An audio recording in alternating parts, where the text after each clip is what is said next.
Abu Moaz al-Raki. Les soldats de Dieu aident véritablement le guérisseur légitime à son insu et sans qu'il les convoque.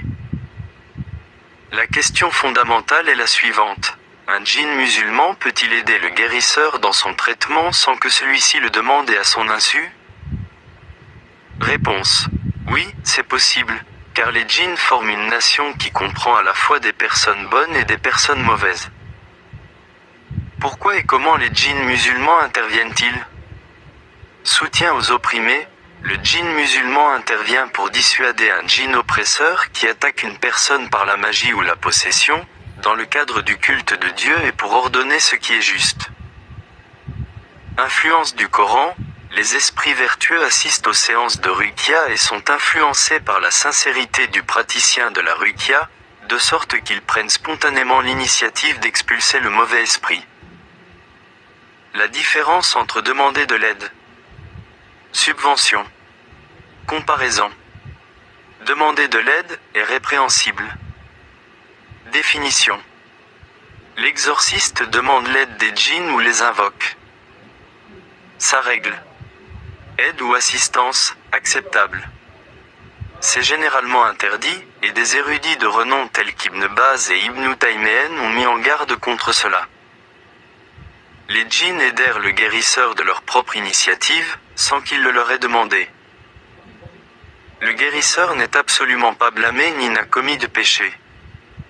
Un prétexte pour le polythéisme et pour tomber dans le piège est la tromperie des démons. Le danger réside. Fondement juridique, l'avis du cheikh al-Islam Ibn Taymiyya. Cela n'existe pas. Il s'agit simplement de la manière dont Dieu utilise ses soldats inconnus. L'amour pour l'amour de Dieu, le croyant juste est aimé des croyants parmi les djinns tout comme il est aimé des croyants parmi les hommes. Chapitre intitulé « La recherche d'aide répréhensible ». La faveur divine, l'aide apportée par les djinns justes à un croyant pour obéir à Dieu sans qu'il la demande relève de la faveur et de la grâce divine, et n'est jamais incluse dans. Réglementation stricte pour le guérisseur légitime, que fait-il? Confiance absolue, tourner son cœur et sa certitude vers Dieu seul, puis chercher la guérison à travers le Coran et la Sunna. Ignorez l'événement, n'ouvrez pas la porte, si vous ressentez une intervention surnaturelle en votre faveur, ignorez-la complètement, ne leur parlez pas, ne les remerciez pas et ne leur demandez rien de plus.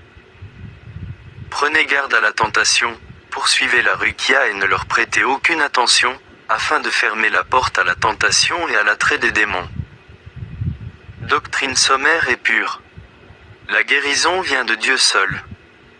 Le Saint-Coran est une force écrasante et dévastatrice contre tous les démons, et il n'a besoin d'aucun soutien de la part d'aucune créature. La paix du cœur réside dans le fait de laisser le monde invisible entre les mains de Dieu. Couper tout chemin menant à l'attachement à autre chose qu'à Dieu.